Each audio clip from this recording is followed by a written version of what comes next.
mais compte tenu actualité min bɛ nin wagati la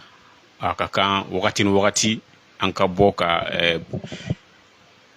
kibaruyaw di a ma pour que a bɛ se ka faamuyali sɔrɔ an bɛ niveau min na quoi Drissa ka ɲini kanubagaw fɛ u ka dɔ fara jɛmukan partage kan kosɛbɛ kosɛbɛ ka like pour que vidéo bɛ se ka se a seyɔrɔ la cogo min na sɔnni an ka don babu kɔnɔna na an bɛ foli d'i ma i ka foli di kanubagaw ma Mali kɔnɔ Mali kɔ kan an kɔni an bɛ fɛ yan bi dɛ midi tɛmɛna yɔrɔ i b'o tɔ dɔn. A faamuna midi tɛmɛna n'an tilala a bɛ ji min ka taa so.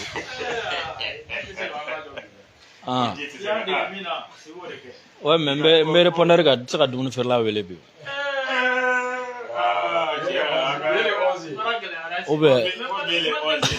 Ou bien ka activer. Non, avec téléphone PC unique de do. PC unique de do et puis voilà. Ka activer. Hein? Non, ndrega we répondre kololo e bi jimi ka taa so bi. Musa mi fo kosɛbɛ ka an bɛ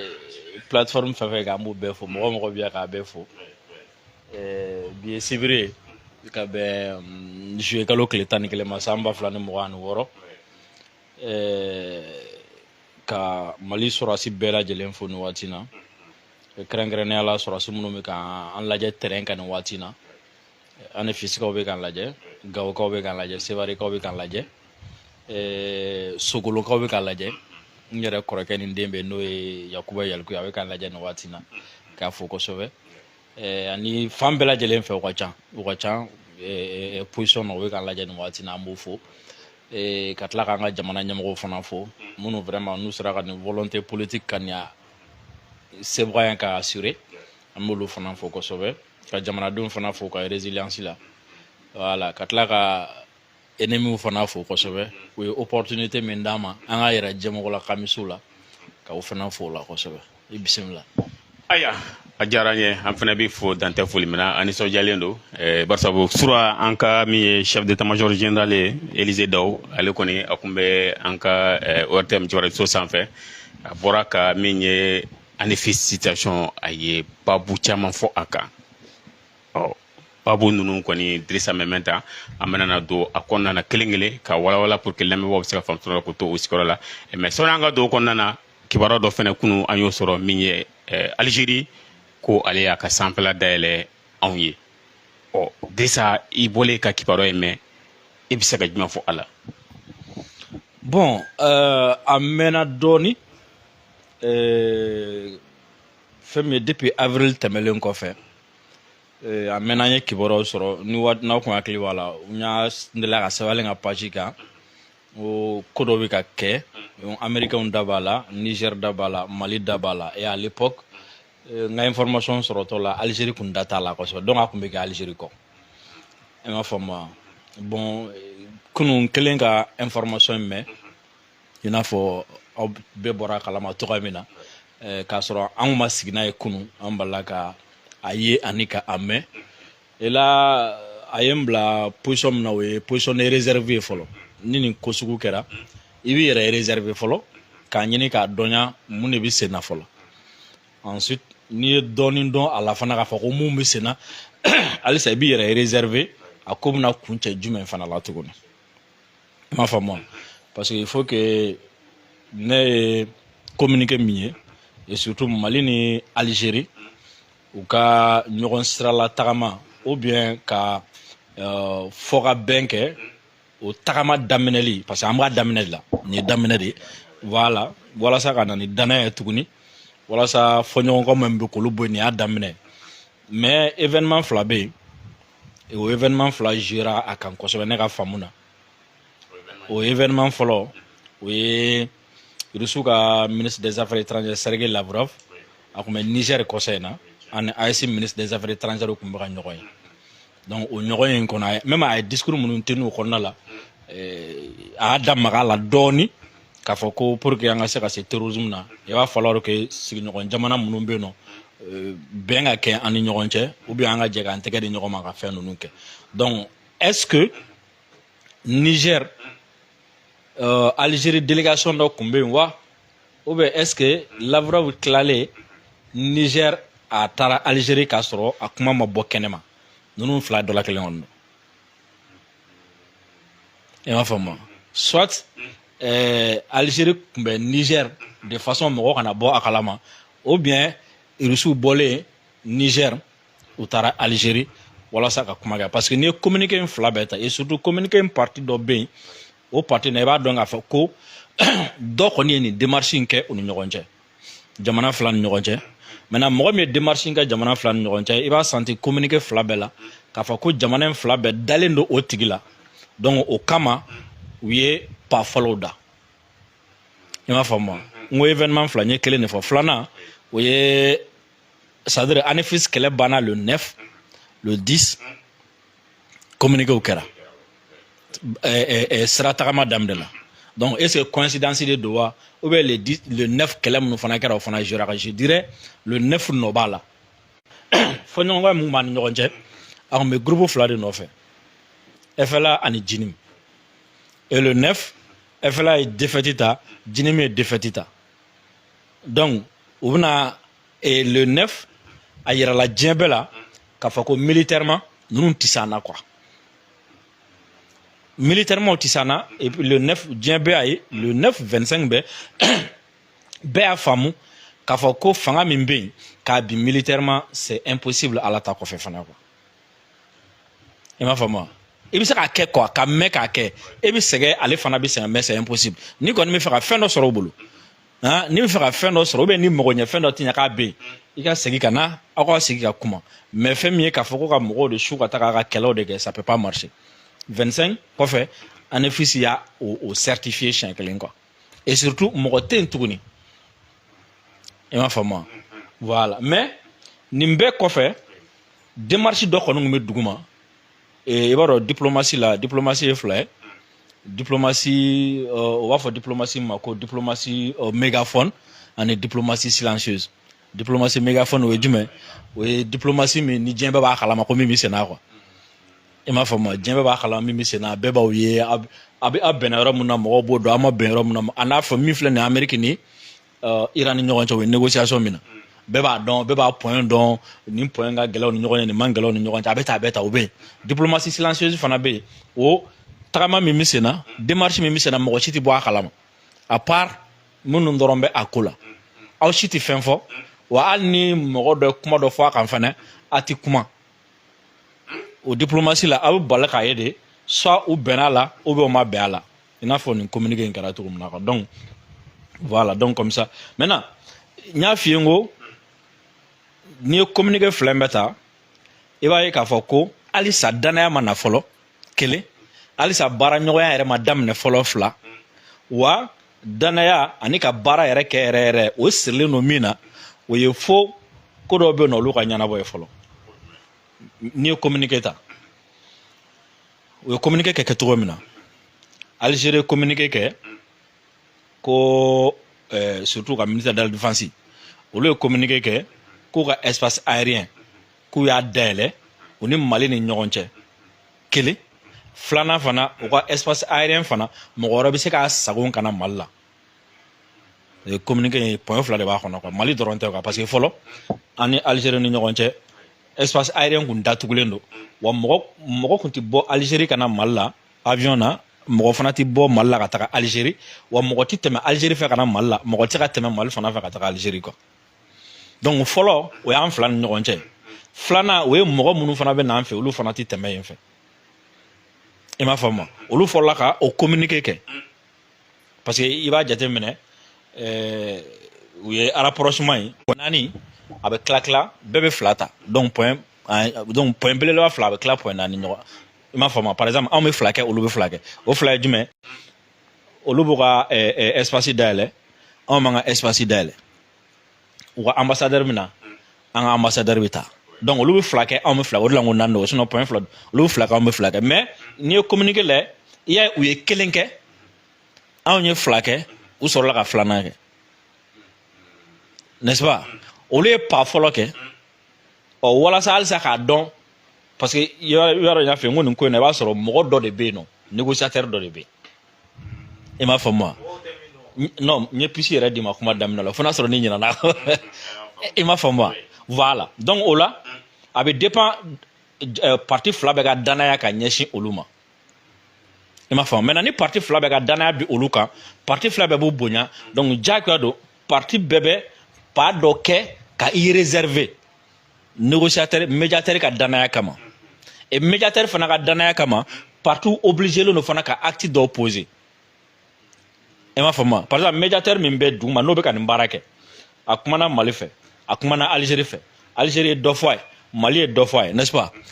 Algérie y'a fɔ k'a bɛna dɔ to Mali y'a fɔ k'a bɛna dɔ to maintenant sisan fo dɔ ka pa fɔlɔ kɛ maintenant min fana bɛna pa fɔlɔ kɛ o fana ka pa fɔlɔ o b'a fɔ pour que ale ka filanan kɛ o bɛ dépend dɔ in ka pa fo dɔ in fana ka pa dɔ kɛ maintenant ni dɔ in ma pa kɛ a bɛ o kɔrɔ sisan ko a ma médiateur bonya quoi i m'a faamu wa par exemple sisan a bɛna fɔ médiateur kumana Algérie fɛ min man ni Mali ye o fɔra Mali tɛ jɛn ni min o fɔra min kan ka dabila o fɔra Algérie fana y'a ta fɔ donc sisan pour que aw bɛ se k'a daminɛ fo acte dɔ ka poser maintenant acte min bɛna poser pour que mɔgɔ si kana n'a fɔ karisa de bɛ ka boli karisa nɔfɛ pour que o kana n'a fɔ pour que mɔgɔ kana fɔ karisa kun pressé don pour que mɔgɔ kana o fɔ aw b'a kɛ ɲɔgɔn fɛ waati kelen na mais o fana na dɔ de bɛ pa fɔlɔ kɛ parce que n'i ye ko in ta k'a jateminɛ Mali de bɛ fɛn caman reprocher Algérie la n'i ye ko in ta k'a jateminɛ Algérie de Mali dɔrɔn gosi ainsi de suite Mali ma fɛn kɛ donc Algérie de kan ka kɔnɔnajɛlenya yira fɔlɔ ka ɲɛsin pour que Mali ka da la k'a fɔ ko Algérie bɛ fɛ ka ko dɔ kɛ malgré que Mali bɛ médiateur bonya il faut que médiateur k'a fɔ Algérie comme e de ye problème ye e ka pa ɲɛ dɔ kɛ fɔlɔ donc Algérie bɛ a ka frontière comment dire la espace aérien dayɛlɛ o fana b'a fɔ bon vraiment n bɛ pa fɔlɔ dayɛlɛ mais ni n taara kojugu Mali kana n lamaloya i m'a faamu wa ni n taara kojugu Mali kana n lamaloya ou bien mɔgɔ bɛna n'a fɔ n'i y'a ye nin kɛra ja ne de kun jo tɛ kɛlɛ la donc fo Mali fana ka pa dɔ kɛ i m'a faamu wa et puis pour que ka baara nɔgɔya médiateur fana ma donc en retour i y'a ye Algérie kɛlen ka espace aérien dayɛlɛ o de kɔfɛ Mali ye communiqué kɛ ka espace aérien dayɛlɛ ka tila ka ambassadeur fana k'a fɔ ko bɛ segin ka taga et acte naaninan Algérie sɔrɔla k'o poser ko a fana y'a ka ambassadeur ordonné a fana ka segin ka na Mali la donc u y'a tila bɛɛ kan ka fila fila de kɛ Algérie kelen kɛ Mali sɔrɔla ka taa fila kɛ Algérie sɔrɔla ka taa kelen d'a kan donc o la i b'a dɔn k'a fɔ ko nin ti c'est-à-dire i b'a dɔn k'a fɔ ko nin ye baara daminɛ de ye halisa confiance ma na fɔlɔ halisa danaya ma na fɔlɔ fɛn minnu bɛ ninnu kɔfɛ olu tɛ se ka kɛ fo nin préalable ninnu ka kɛ par exemple n'i ye ambassade ko ta fɛn damadɔ min bɛ kɛ ambassade kɔnɔ mɔgɔw bɛ ambassade filɛ dɔrɔn n'a bɛ visa kɛ yɔrɔ dɔrɔn tɛ o ambassade n'i donna ambassade kɔnɔ il y a le volet civil o bɛ yen c'est-à-dire volet diplomatie o bɛ yen ambassadeur a ka conseil ainsi de suite n'i donna ambassade kɔnɔ fɛn fɔ cogo di attaché de défense bɛ yen o attaché de défense o ye jamana fila ni ɲɔgɔn cɛ ye o de b'o o ko ninnu caman bɛ tɛmɛ ale fɛ o ye volet sécuritaire volet défense ye quoi donc kɔrɔ ko o fana bɛ dépend aw la quoi ensuite n'i donna ambassade fɛn fɛn kɔnɔ i b'a sɔrɔ renseignement fana ka mɔgɔ dɔw bɛ yen minnu accrédité len don u dɔnnen fana don donc renseignement fana bɛ tɛmɛ olu fɛ donc ni ambassade ko bɔra aw ni ɲɔgɔn cɛ dɔrɔn ni volet ninnu bɛɛ bɛ tigɛ diplomatie bɛ tigɛ coopération défensive ni fɛn olu bɛ tigɛ renseignement olu fana bɛ tigɛ aw ni ɲɔgɔn cɛ donc a tɔ bɛ to côté classique ye minnu tɛ ka tigɛ pepewu quoi donc n'a fɔra ko ka une fois que ambassade kɔni dafalen segira o ye ninnu bɛɛ lajɛlen de segilen ka taga donc ni e sɔnna a ka attaché que défense ka t'i ka jamana kan ni e sɔnna a tɔ bɛɛ lajɛlen ka t'i ka jamana kan donc kɔrɔ a bɛna taa défense baara n'o ye défense kuma u bɛ tɛmɛ donc kɔrɔ une fois que olu bɛ taga défense kuma bɛ sɔrɔ ka daminɛ o waati mais yan'a ka taga o kuma ninnu ni fɛn ninnu tɛ yen nɔ fɔlɔ maintenant n ko fɛ ka côté min f'i ye kosɛbɛ min n'i kan ka dɔn k'a fɔ ko ko in na peut-être médiateur dɔ bɛ yen et puis min fana na i kan ka se k'a dɔn k'a fɔ ko médiateur min fana i kan ka se ka dɔɔni faamu a sira fɛ o ye jumɛn communiqué ninnu na a fɔra ko espace aérien bɛ dayɛlɛ vol civil ani vol militaire a précisera vol militaire jɔn de mago bɛ ka Algérie ka espace traversé ni vol militaire ye kana Mali la hein voilà jɔn de mago bɛ k'o kɛ o dɔnnen don i m'a faamu anw bɛ minɛnw san Russie bolo i m'a fɔ ma irisi ka avion a n'a tɔ a bɛ se ka kɛ olu bɛ nale olu bɛ tɛmɛ yen fɛ ou bien olu bɛ bɔ yen fɛ ka tɛmɛ ainsi de suite quoi donc o la i kan ka dɔn k'a fɔ ko in kɔni kɛra cogo médiateur dɔ b'u ni ɲɔgɔn cɛ min ni bɛɛ ka danaya bɛ min kan mais i kan ka min fana faamu en résumé o ye nin ye pas fɔlɔ de ye pas fɔlɔ min ni bɛɛ ye ŋaniya yira kɛ k'a fɔ ko bon mankan min b'a ni ɲɔgɔn cɛ fɔɲɔgɔnkɔ min b'a ni ɲɔgɔn cɛ an k'o fɔɲɔgɔnkɔ in bɔ yen maintenant an ka gɛrɛ ɲɔgɔn na an ka kuma an ma ɲɔgɔn faamu yɔrɔ min na an k'o yɔrɔ kuru tɛmɛ maintenant mon avis personnel ne bolo mɔgɔ si t'i i sigi k'a fɔ ko n'i ka jamana ni jamana dɔ ye kɛlɛ la ko a ka di ye quoi o tɛ yen quoi i m'a faamu wa jamana o jamana ye kɛlɛ tɛ k'i ka jamana sɛgɛrɛ i bɛ wuli k'i jɔ de walasa a k'a dabila kɛlɛ kana don u ni ɲɔgɔn cɛ c'est l'idéal quoi Mali ni Côte d'Ivoire mankan kana don a ni ɲɔgɔn cɛ Mali Algérie mankan kana don a ni ɲɔgɔn cɛ Burkina Côte d'Ivoire mankan ka bɔ yen Niger Benin mankan ka bɔ yen maintenant pour que mankan ka bɔ yen il faut que i k'a fɔ a ye k'i bɛ ka nin kɛ na a tɛ bɛn ma c'est ce qu'on disait ici an m'o de fɔ Algérie bɛ nin kɛ na a tɛ bɛn an ma karisa bɛ nin kɛ na a tɛ bɛn an ma maintenant n'an taara an sigi ka kuma n'a sɔnna ka dabila ok n'a ma sɔn ka dabila bɛɛ bɛ tɛmɛ n'i yɛrɛ mais n'a fɔra k'an k'an sigi ka kuma walasa a ka dabila n'a tila bɛɛ kan k'o kɔni encourager quoi i m'a faamu maintenant i bɛ min fɔ i hakili to i yɛrɛ la.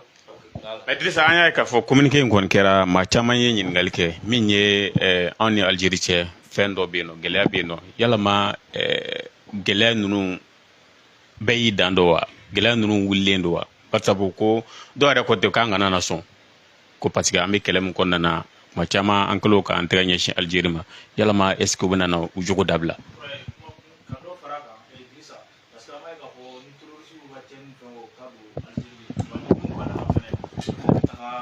furakɛ Algérie yala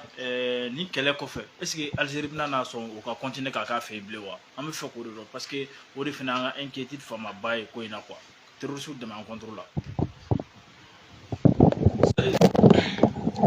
O la n k'i ma n ko n'i y'a ye Algérie communiqué kɛ k'a ka espace dayɛlɛ Mali ye communiqué k'a ka espace dayɛlɛ o kɛ yɔrɔ o yɔrɔ o b'a sɔrɔ kuma dɔ de fɔra u ni ɲɔgɔn cɛ fɔlɔ kuma dɔrɔn tɛ o b'a sɔrɔ prévu dɔw de dara tabali kan parce que Mali tɛ Algérie accusé jamais ko médiateur dɔ bɛ na ko Mali tɛna ka prévu da tabali kan médiateur ɲɛkɔrɔ o tɛ kɛ o an ni Algérie fana tɛ kuma k'a sɔrɔ an m'an ka prévu da tabali kan Algérie ɲɛkɔrɔ i bɛ ka nin de kan an tɛ jɛn ni i m'a faamu donc n'i y'a ye k'an sigi ka kuma yɛrɛ bɛ kɛ jumɛn kan kɛlɛkɛla fila ni ɲɔgɔn cɛ a bɛ kɛlɛ la fɛn min kan sigikafɔ bɛ k'o de kan sinon a tɛ kɛ dɔwɛrɛ kan voilà kuma bɛ kɛ désaccord de kan ou bien kuma bɛ kɛ bref kuma bɛ kɛ gɛlɛya min bɛ yen kuma bɛ kɛ gɛlɛya de kan n'est-ce pas maintenant c'est à partir de là gɛlɛya bɛ min kan o bɛ danaya sɔrɔ gɛlɛya min na wuli ou bien a tɛna na wuli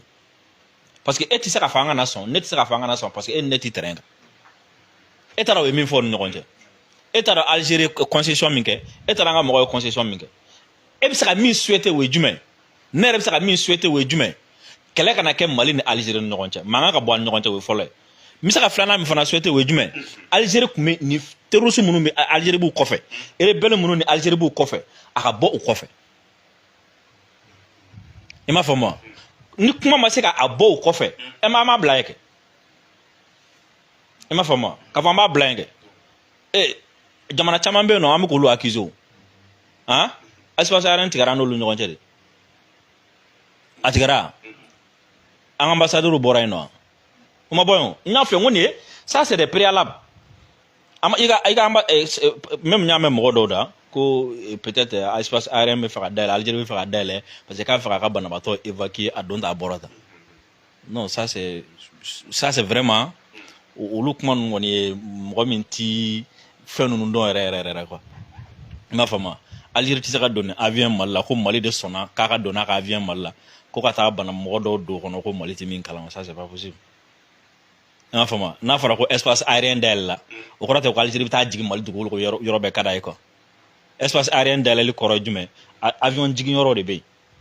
et puis n'i bɛna yen nɔ fana i bɛ autorisation de demander plan de vol ni fɛn caman de b'a la donc voilà o fɛn misɛnnin ninnu olu tɛ se ka kɛ quoi i m'a faamu maintenant n y'a f'i ye n ko fɛn daminɛ de don et nous on va pas Mali ye nin laɲini a mɛnna o Mali ma Algérie wele Nations Unies na comment dire la cour internationale mali ma Algérie welia a wele kan am ke ko Algérie feno kana kati be ama pour Algérie wele Algérie kana nga siga kuma c'est ce que le Mali a demandé non Mali ti va en guerre Algérie de kuma va en guerre ala mais binale boro o konna la kana mi mbane ñogon ci nga kuma ke ama kuma ke nam benala salam lafia nama ben on continue parce que ane fils kele anya ke ou bien an ma ke ya o jabi o ti be bolo voilà mais Algérie kana terrorisme soutenir en contre là akana mogore soutenir en contre là o de kanya o maw donc na so ni kuma ñogo be se ko di ama am ta ko kuma ñogo ala ke e ma fama Côte d'Ivoire kanana ake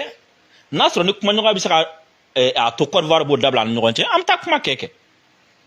nous ne sommes pas ayisi ma deli k'a ka datugu mɔgɔ si ɲɛ jalagula ayisi ko de i bɛ min kɛ na a tɛ bɛn ma a dabila min ko k'a t'a da dabila an y'an tigɛ o tigi la ni min sɔnna a dabilali ma kuma kɛ. mais an bɛ fɛ ka min ye point kɛ ANEFIS kan o don ko an bɔra yan an ye émission kɛ ko kun bala ka dérouler cogo min na mais o don su an y'a mɛn k'a fɔ min ye convoi ye ko convoi donna ANEFIS an bɛ fɛ ka dɔn convoi a donna cogo di barisa maa caman kun bala k'a fɔ ko an ka finitigiw k'olu kantonenen don kan kɔnɔna na k'u convoi dɛsɛlen ka jigin i bɛ se ka jumɛn fɔ kibaruya in na. c'est à dire fɛn dɔ de bɛ yen nɔ min ye convoi in ladon n'a digilen don mɔgɔ ninnu na halisa quoi c'est à dire vous savez i b'a dɔn o don na n y'a fɔ aw ye n k'a bɛ mɔgɔw kɔnɔ ko yɔrɔ in bɛɛ désert yɔrɔ in bɛɛ ti désert ye quoi tuma yɔrɔ dɔ bɛ yen cɛncɛnma yɔrɔ dɔ bɛ yen nɔ quoi i m'a faamu et normalement sira principal ninnu caman i b'a sɔrɔ tuma yɔrɔ don quoi mɔgɔ b'o de utiliser ka caya quoi donc u kun talen don ka misikadiw da o yɔrɔ de la yen nɔ quoi ka t'u ka aluminium ni fɛn caman ninnu da o yɔrɔ quoi an ka dimanche ta kɛlɛ kɛra yen nɔ de an ka mɔgɔw seginna ka t'u labɛn kura ye ka segin quoi maintenant comment dire la le 9 ta an ka mɔgɔw ye o yɔrɔ contourner de quoi i m'a faamu ka u sama ka taa n'u ye cɛncɛn kan quoi parce que n'u dogolen kun don yiri t'u kɔfɛ u t'i ye quoi i bɛ bombardeli kɛ ka bombardeli kɛ i t'u sɔrɔ ka fɛrɛ quoi donc le fait que an ka mɔgɔw y'u sama ka taga n'u ye cɛncɛn kan u bɔra yiri t'u kɔfɛ k'a fɔ k'u bɛ taga sira tigɛ an ka mɔgɔw ɲɛ quoi kɛlɛ banna yen de kɛlɛ banna yen de quoi yeah donc an ka aviation ni tɔw sɔrɔla k'u pilonner quoi k'u pilonner f'u ka yadi yɛrɛ kun n'a ka mɔgɔ ko mobili min kɔnɔ explosif dɔw ye mobili sɔrɔ o de kɛra sababu ye ka comment la ka cɛ ninnu faga ka yadi yɛrɛ bana quoi i m'a faamu voilà ka yadi yɛrɛ bana quoi et i m'a ye kaba dɔw fo bi u bɛ ka communiquer kɛ gacha ni MSA kan parce que korokara bɛ ɲɔgɔn kin yɔrɔ dɔ quoi olu ti sira ninnu dɔ ka tɛmɛ gacha mɔgɔ ninnu kan quoi i b'a fɔ wa donc gacha mɔgɔ ninnu de taara bɔ n'u ye sira dɔw fɛ u yɛrɛ tɛ hali sira min maîtriser quoi parce que olu fana na terroristes ninnu fana la dunan caman kun b'a la quoi dunan caman kun b'a la donc olu kɔni bolo u nana u bateri yɔrɔ min na u ye yiriw sɔrɔ u ye tu sɔrɔ k'u da ye u bolo k'a banna quoi i m'a faamu donc u bali min na u bɛ ka gosi u kɔfɛ quoi donc sisan u y'a mɛn ko convoi tɛmɛna k'u bɛ taga k'u convoi la u bɔra waati min na avion ni comment dire la hélico ni fɛnw sɔrɔla ka u ka ko ban ye siɲɛ kelen kan donc yen de sa kɛlɛ dabilala yen de quoi i m'a faamu a bɛ don ANEFIS a tɛ don ANEFIS o kɛlɛ kuma banna yen nɔ maintenant kɛlɛ tɔ kun tora jumɛn an bɛ boli cogo min na ka bɔ quoi yeah an bɛ boli cogo min na ka bɔ kɛlɛ tɔ bɛɛ kun tora o de ye quoi et surtout ɲɛmɔgɔ minnu kun b'u bolo minnu kun balolen don Algabasi ni Iyadi parce que Bilali ka position yɛrɛ ma se ka dɔn yɛrɛ yɛrɛ est ce que a kun bɛ yen wa a kun tɛ yen wa a ma se ka dɔn yɛrɛ yɛrɛ quoi parce que a bɛ n'a fɔ ale fana ka kegu ni tɔ ye parce que ale ye denmisɛnnin ye ka tɛmɛ tɔ ninnu kan quoi n'ale sɔmina dɔrɔn a b'a yɛrɛ ta joona quoi. ale bɔra a garde corps kɔni sara mais garde corps sara Iyadi de nɔfɛ i ma faamu voilà parce que ni kɛlɛ gana garde corps ninnu ti garde gansanw tɛ o bɛɛ ti bɛɛ garde quoi garde corps ninnu fana ye kɛlɛ ɲɛmɔgɔw de don quoi i m'a faamu donc ni kɛlɛ gana e bɛ bɔ ale bɛ to ale bɛ kɛlɛ kɛ i m'a faamu donc c'est comme ça que kɛlɛ tiɲɛna u bolo et kɛlɛ tiɲɛnen bɛɛ y'u yɛrɛ ta i m'a faamu et c'est là-bas même que n bɛ se k'a fɔ kɛlɛ tiɲɛni yɛrɛ dɔrɔn tɛ dɛ terrorisme ko kumaw rébellion ko kumaw a bɛɛ lajɛlen baara danna yen de quoi ali kidal ko kuma awo marfati ci kidal bile anti amna marfati jon anti na mo soro anta mo soro kidal wala ne ko ali abi mo joni jon ibi abi ganene bu blaw nya doro awera dama bi tugo ko abita ay émission tede abi do kidal awera bi sa dele sisan jinim kono efela kono manga mimbe we nyemoro munun kumu kele nyama o manga de be no sanoko parce que ko nyemoro nunu de ti kele don olu de kera sababu ya ni demsenu sara wu no fe ko donc nyemoro fana obligé no ko justifier demsenu nu somogo yi sanoko ka fa no na ngumi kele don ni ndere ni do o manga de bu no gonche sanoko ima jinim bora ka communiquer do ke ku cette fois je ko kele le woro ni gachari no clair parce que le 9 Kelen a été tabou de briser quoi. Il m'a fait moi. Parce que toi ou de tirer à faible quoi rébellion toi avec quoi. Ou tu sais qu'on faible quoi. Parce qu'en réalité, rébellion familiale les deux quoi. Rébellion même c'est na doukele mo de quoi. Doukele mo de. Il y a de nous dou de tout. Olu de rébellion olu de mogoro saraka faruka olu de mogo nege ka faruka olu de ledu ta mogo yi ima famo terroriste abe yadi ka dukele ni ale yad we jinim nyamogo ha blala ga shérif ani algabas fin algabas olu ye efela nyamogo yadi ale ni algabas olu ye kanme moy cousin mo ha olu neve de blala ga sherife ite dukele ya o dukele ne be jinimi kuna o dukele ne be efela fana kuna mena sisa toragi yere o ha olu tarakteru su bunte rebellion torago kuma bisa ka foblia ema kabil le 9 phobia me France dable ko rebellion toraga parce que nous ko no fodoro nous miri ka fa ko gacha ni MSA numbe ko lu e toarege halala o yere ko wo kuma bla o ta kuma wara ta et puis ouman ou donner un effet ou dade ou dona dom na we patrouille ka o do ka effet na krefala be momo o dugu saje ka tla ka patrouille ka tuguna à des dizaines de kilomètres de en effet ay exfiltration ko de wi sena sisa no quoi e ma fa moi comme ni ben wati sera kuma do be na bolu neme folo quoi na ma bela dom na bolu foko sino gansa ma na ni chegoroba yen era gote no ni sera ka le soro yoro ina to ingal kan ko wala de sadra abna fo do nege kataka ni mogo nu eterenga no ka fa ku bi se quoi o wati abna fo dokume ka fu ko kana ta sisa utara uchira oh mi nya fo ku kana ta o fa ka sembo sena quoi e wa fa wa me ko nya fie sango kuma wati titemo ni ben kuma nana ami chance di ben ma quoi e ma fo ma ben ga se ka ke après ça do nyama soro mimbe amu ko abe Algérie ko ka ta frage yalla ma sadir ye Algérie tamara set de ko frage li gawra wera we appel we welelu yira dara ko mo be jolla mo ko ta jolu do mo woro na ko ou photo nous fin chama yira et chama bolla ka ta Mauritanie en fanfa donc je me dis est-ce que ni nous wati nous temena est-ce que mo ntana se gata est-ce que utana mo no yela ma Mauritanie parce que en Algérie tiseka ah ni mangan tsaka dan Algérie no nya ko no muto Algérie o tsaka ke quoi soit Algérie ba ou blaka ta Libye ou bien oui la Mauritanie et même pour que ka do ko Algérie est sincère ni ko yon na la na dépend wati de la quoi il m'a fait moi ni mo nunu surtout tenza waten sort amena don au si l'Algérie est sincère ani mɔgɔ ninnu yɛrɛ u ka toli a fɛ u kana to a fɛ an bɛna dɔw senfɛ mais comme an bɛ phase de négociation na négociation ça peut a bɛ se ka buti fɛnw na a bɛ se ka temps dɔɔni ta quoi voilà.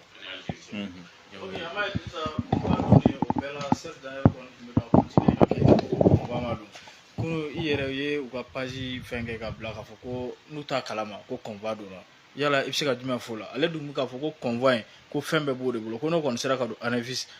ko de o bɛ kɛ sababa ye Mali ma kosɛbɛ Mali n'a partenaire i b'a ye cogo di convoi donni ka tila ka continuer k'i insister i b'a fɔ ko convoi ma don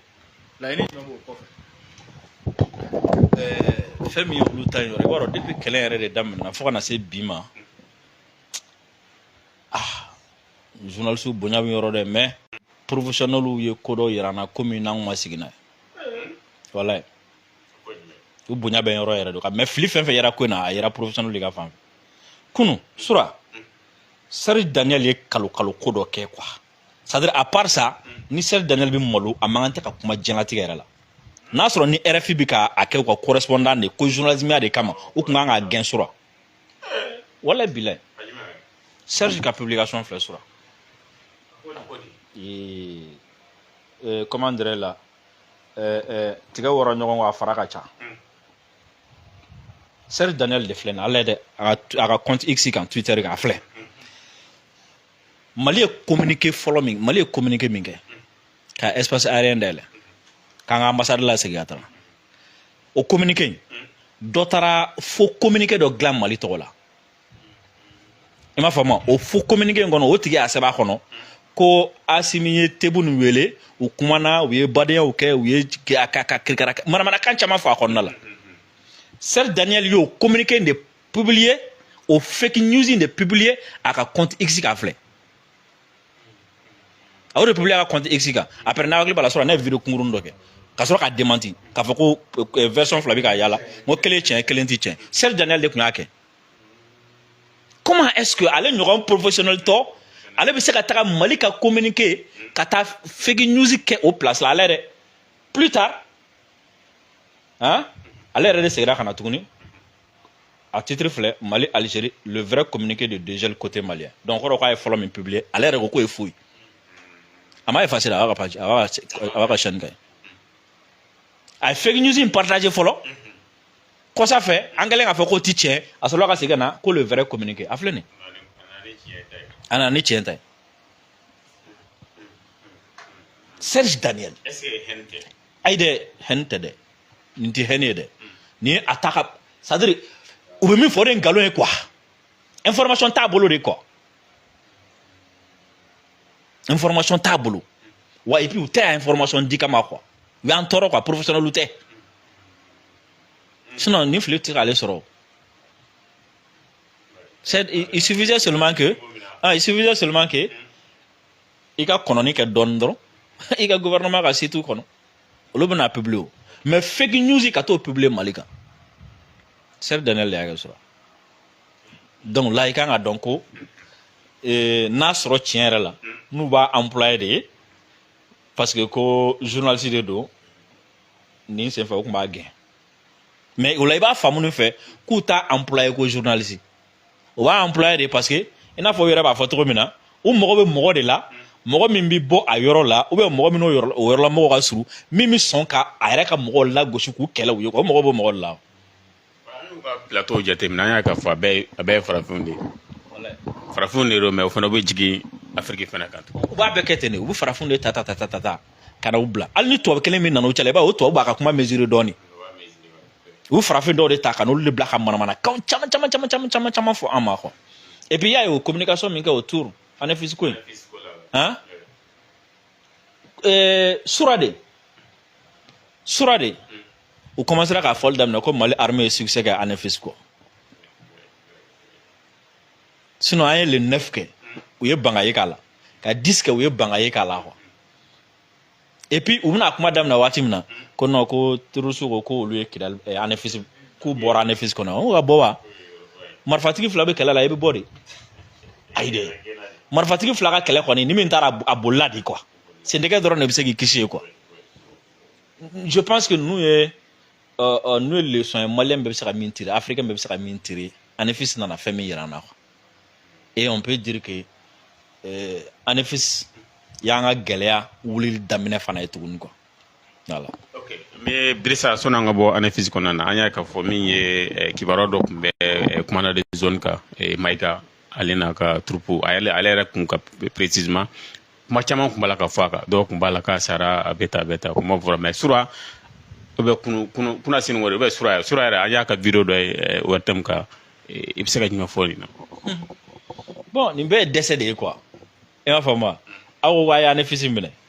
a tilala k'a fɔ k'aw bɔra yen aw ko k'a ye armée bali armée taara donc u ye kɛlɛ perdu quoi. Maintenant n'u ye kɛlɛ perdu mɔgɔ dɔw de bɛ yen nɔ minnu bɛ k'u ka communication kɛ minnu bɛ fɛ ka continuer halisa ka a essayer ka Mali lagosi ni kɛlɛ ye quoi olu de bɛ na ni fake news ninnu ye olu de nana n'a ye a kɔnɔna la quoi sinon minnu tun bɛ terrain kan yen olu taara mɛnna min sara o sara min banana o bɛ k'a furakɛ cogo ɲini quoi mais minnu sigilen don réseau kan olu de bɛ fake news ninnu ka mɔgɔw faga n'u da ye quoi olu de y'a ɲɛ communiqué min fabriqué min fɛ olu de y'a kɛ quoi wa u bɛ sɔrɔ u bɛ jamana minnu na o jamanaw dɔnnen don quoi i m'a faamu wa sinon minnu bɛ kan kɔnɔ na o b'olu dɔn minnu les quartiers minnu sɔrɔ kan kɔnɔ o b'olu dɔn u ma se ka don e ma don yɔrɔ min na e bɛ mɔgɔ faga ye cogo di. Mais Drissa an b'a ye k'a fɔ an ka journal ba dɔ ale web TV fana bila réseau kan Mali yɛrɛ kɔnɔ Bamakɔ yan k'a fɔ ko an ka journaliste n'o ye Atayer Maïga ye. micro gɛrɛ la mɔgɔ ka nin yɔrɔ in mɛn. Ngo an ka journal ba dɔ b'an ka jamana kɔnɔ yan ale web TV y'a bila a ka bɔlɔlɔ sira kan k'a fɔ fɛn min y'an ka commandant de zone ye n'o ye Atayer Maïga ye ko ale fana tanyana Drissa ka sɔrɔ kuma in nkalon don tiɲɛ tɛ quelques heures après u bɔra k'a fɔ ko vraiment k'u bɛ yafa ɲini kɛ maliyɛnw fɛ an'u ka abonnés ani Atayer somɔgɔw k'ani finitigilaka bɛɛ fɛ ko fili y'u sɔrɔ ko source anonyme dɔ de tun y'a f'u ye Drissa Mementa bon journal in dun mɔgɔ caman ka danaya b'u kan k'a ye k'a fɔ olu fana taara bin nin kɔnɔ c'est des professionnels a bonyana mɔgɔw hakili ma i bɛ se ka jumɛn fɔ a kan.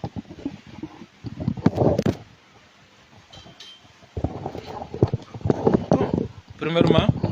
hakili la i ka ɲininkali yɛrɛ kɛcogo fɛ ko journal dɔ bɛ yen nɔ web TV b'u bolo voilà donc je pense que donc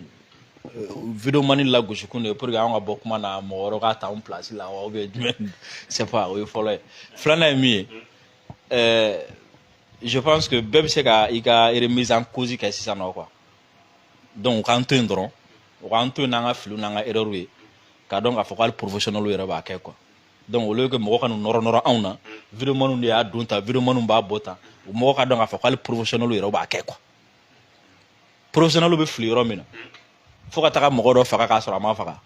ɔ min tɛ professionnel ye han n'o ko dɔrɔn ko ji nana k'a sɔrɔ ji ma na n'i ko k'i b'o kɛ diɲɛ wuli ko ye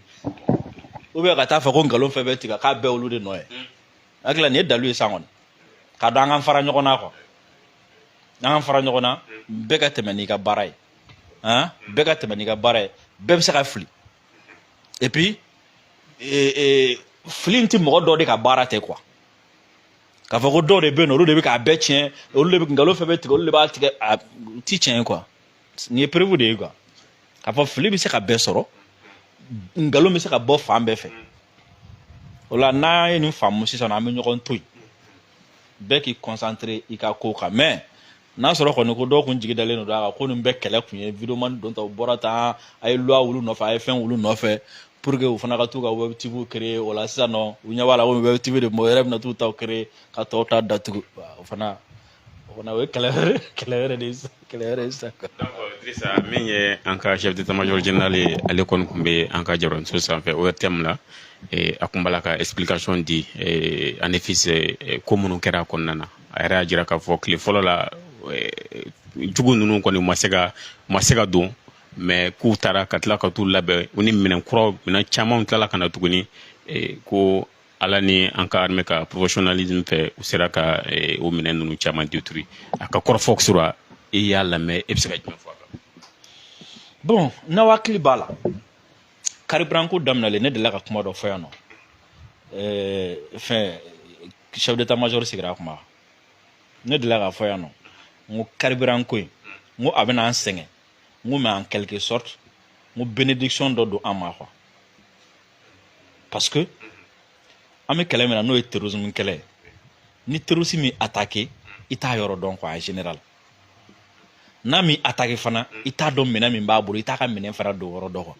parce que souvent i b'a sɔrɔ a bɛ attaqué kungo kɔnɔ mais a ka minɛn bɛ dugu kɔnɔ quoi souvent i b'a sɔrɔ i bɛ k'a ɲini kungo kɔnɔ mais i tɛmɛna tabalitigi min na ale de don quoi donc n y'a f'i ye n ko carburant ko in k'a bɛna digi an na dɛ mais n ko chance min don parce que a bɛna kɛ sababu ye citerne tɛmɛtɔ la terroriste bɛna obligé citerne bɛ tɛmɛ sira min fɛ ka taa yen quoi donc o la a bɛ kɛ face à face an n'u ni ɲɔgɔn cɛ parce que terroriste tɛ face à face de fɛ quoi ale b'a dɛn de ka don donc le fait que olu ko citerne tɛ boli bilen carburant tɛ don donc citerne n'u tɛmɛ sira dɔnnen don donc a bɛ kɛ face à face u n'an ka sɔrɔdasiw ni ɲɔgɔn cɛ citerne tɛmɛ siraw la a kɛra sababu ye a jateminɛ a ye joli bɔ terroriste la a ye camanba de bɔ a la donc ANEFIS fana le fait que u taara ANEFIS fana daminɛ o fana kɛra sababu ye a kɛra chance dɔ ye an ma quoi parce que an mago bɛ face à face min na u ni ɲɔgɔn cɛ a kɛra sababu ye ka face à face k'an ni ɲɔgɔn cɛ parce que le fait que olu y'a fɔ k'u ye ANEFIS minɛ k'a sɔrɔ u m'a minɛ donc terroriste obligera ka moyen ba déployer ANEFIS pour que a kana minɛ i m'a faamu deuxièmement le dimanche convoi min fɔlɔ min taara ni o ma se ka tɛmɛ o fana kɛra sababu ye u ye danaya sɔrɔ u yɛrɛ kan ko convoi wɛrɛ tɛna se ka tɛmɛ wa minnu fana bɛ ANEFIS yen nɔ ko ni u y'u jija u y'u ja k'u bɛ se ka se olu fana donc mɔgɔ tɔ fɛn fɛn b'u bolo fan wɛrɛw fɛ ani minɛn tɔw u taara bɛɛ labɔ wo kɔnɔ ka na n'a ye tuguni quoi u y'u exposé quoi donc a kɛra sisan nɔ a kɛra face à face ye quoi dogoli t'a la tuguni quoi et tu as vu le résultat an ka armée la chef d'état-major ko min fara mɔgɔ k'a ka ca ni 1000 Russe ye 2000 chiffres avancé mobili bolimafɛn 300 ni kɔ u ye min perdu ANEFIS an n'u ye kɛlɛkɛla minnu ni fɛn minnu perdu imaginez tout ça parce que an ka mɔgɔ c'est-à-dire an ka mɔgɔ ye temps dɔ d'u ma temps min kɔnɔna la parce que u donna don min na u kun man ca kosɛbɛ i m'a faamu u donna don min na u kun man ca kosɛbɛ donc maintenant u bolo bɛ le fait que u bɛ communication bonya ka taga bɛɛ an ka mɔgɔw bɛ a bila u bɛ na ni jama ye parce que jama min donna ani attaque minnu bɛ ka kɛ fan wɛrɛw fɛ donc ka avion concentré to yen dɔw b'u dɛn ka na fara ANEFIS jama kan tuguni quoi tu vois non alhamdulillah bi an filɛ nin ye an b'a ye résultat la quoi donc kɛlɛ ye fɛɛrɛ de ye quoi temps dir'u ma walasa k'u regrouper et u regrouper le avion b'u ye ka ɲɛ waati min na pour que an bɛ se ka fɛrɛ u ma ka u susu et o waati a kɛra u yɛrɛ kɔnɔ k'u gagné na ka ban c'est très important kɛlɛ kɔnɔna la et o la a fɔ ko dɔ bɛ yen e b'a filɛ i n'a fɔ ko e b'a filɛ tɔɔrɔ ye quoi mais i b'a sɔrɔ ala bɛna hɛrɛ dɔ de bɔ a la ka di e ma quoi ANEFIS gɛlɛyara maliyɛn bɛɛ siranna mais imaginez ANEFIS kɔfɛ tile filanan ko bɛnkan dɔ bɛ fɛ ka sɔrɔ ani Algérie ni ɲɔgɔn cɛ et toi tu penses que ni ANEFIS kun dagoyara na ko ani mɔgɔ kun bɛ bɛn ko la bilen ya non ani mɔgɔ si kun tɛ bɛn ko la bilen walayi ni ANEFIS kun dagoyara na sisan b'a sɔrɔ marche daminɛna Bamakɔ Asimi yɛrɛ kama walayi ka Kidali minɛ ka ANEFIS minɛ o kɔfɛ Gao de bɛ minɛ o sisan b'a sɔrɔ minnu bɛ kɔfɛ sisan b'a sɔrɔ u bɛ se ka réseau activé u y'a bɛɛ activé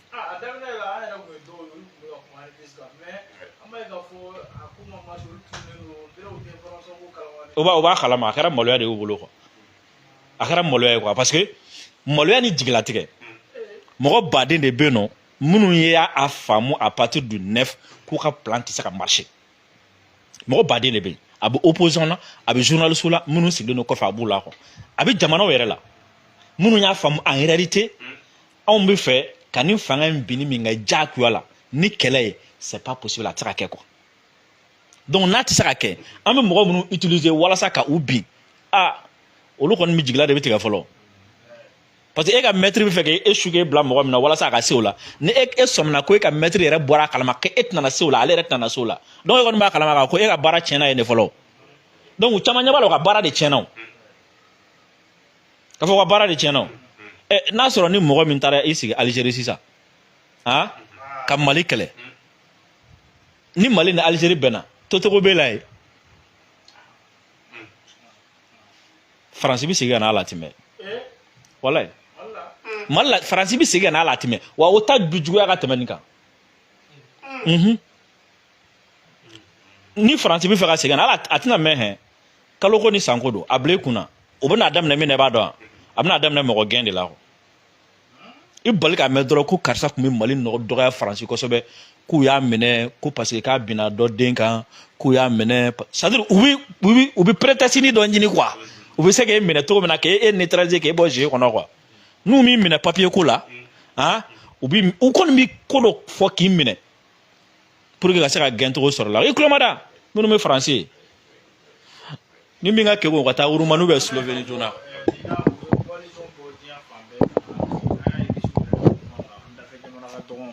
ni u ma bɔ yɔrɔ min na ka na bon o bɛɛ kɔfɛ u ma se ka kɛ est ce que mɔgɔ bɛ se ka fɔ u ka dɛrɛ espoir u y'o utiliser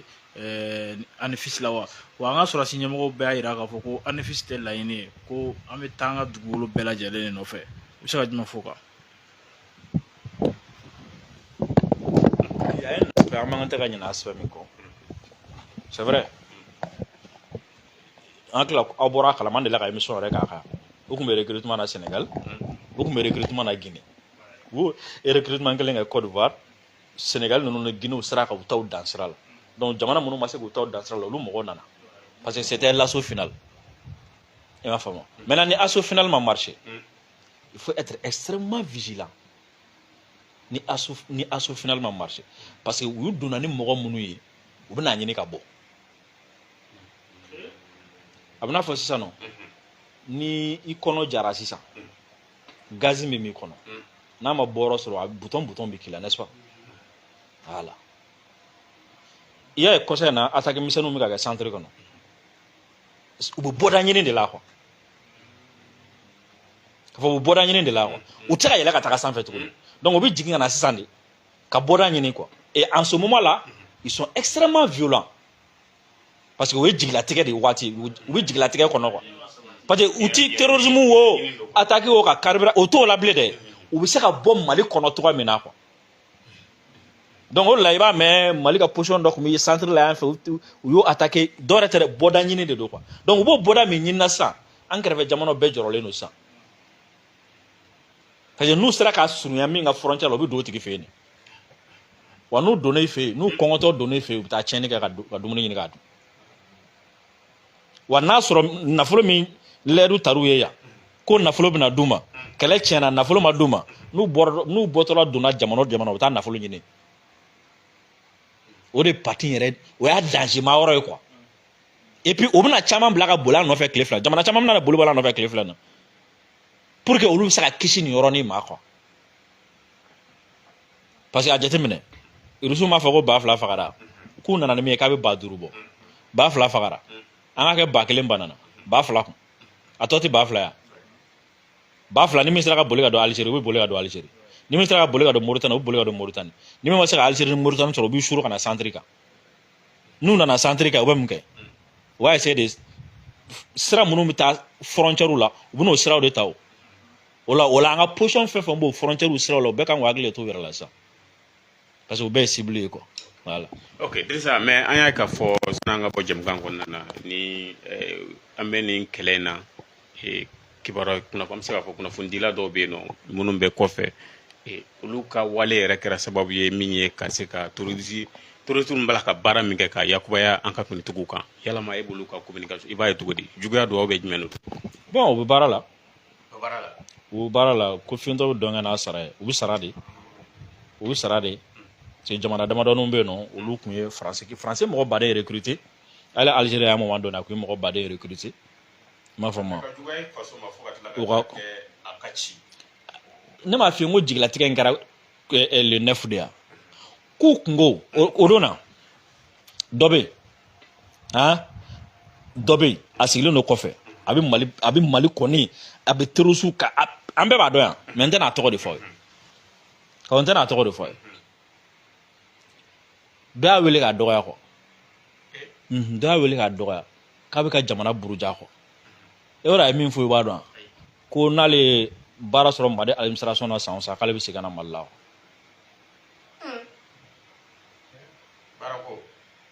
donc kɔrɔ k'ale y'a ta daminɛ ni chantage ye a taara k'a bolo da sisan quoi parce que a kun hakili la